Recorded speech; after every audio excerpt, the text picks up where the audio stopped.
nakyaza onalebo Ssekikubo nga mugenze ne banda afudde bwe nabagambye nti recordings ezo zirina kubanga bukyanga onalebo ne banda afa sikyazangako onalebo Ssekikubo mu studio n'olwekyo nemba nga sirina recordings ezo oluvannyuma bazzemu ne bankubira nti tulina waiko program yonna waiko program onalebo Ssekikubo we yasinziira ku Heart FM na program omusana ng'avuma president nembagamba sirina program yonna erumba president yadde okumuvuma ate ne bennakyaza ku olwo sijjukira lunaku lwe baavuma president olwekyo netusalawo tubunga station netusalawo program tugibawe ku olwo gye twalimu nga bapanelist abaaliwo ku olwo netugibawa era poliisi yegirina kati nze bampise nkole statement ku bya Honorable Ssekikubo ebimbuuziddwa mu biwulidde ebimu ku byo lwaki Honorable Ssekikubo akozesa Heart FM nga sisemba buli lwaki takozesa radio ndala yonna lwaki nsubira lwaki program omusane bajagala nnyo mu biwulidde badde bambuuza n'olwekyo ebibwe bito bwe biri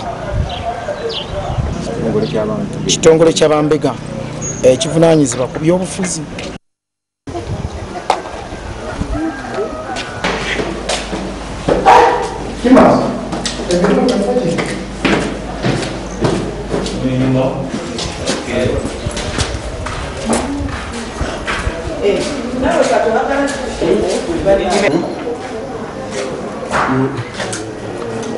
Mzee aliwa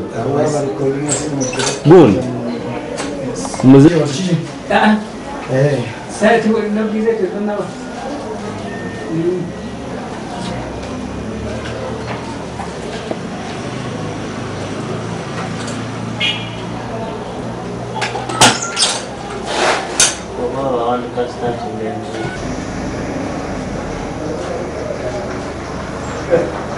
Kyebatusabye twasobodde okukibakolera olunaku lwajjo ne tubawa recordings zonna nga bwe zaabadde zeetaagibwa era ne tulowooza nti ensonga ziwedde naye ate olunaku olwaliro tuzzeemu ne tuyitibwa ku kitebe kya poliisi wano e Mubende tujje tukole statement. Okusingira ddala badde beesibye ku Magala omukozi wange akola program omusana etera okukyalamu Ssekikubo naye nga ekyomukisa omulungi aze n'akola statement eyo byonna ebimubuuziddwa bizzeemu bulungi era ne batusuubiza nti be banaaba bamwetaaze bajja kuba bamuyita mpozi tebamuteeredde ku kakalu konna era tebatuwadde lunaku lwanadda naye nga kyemmanyi enkolagana yaffe ne poliisi ebadde ennungi.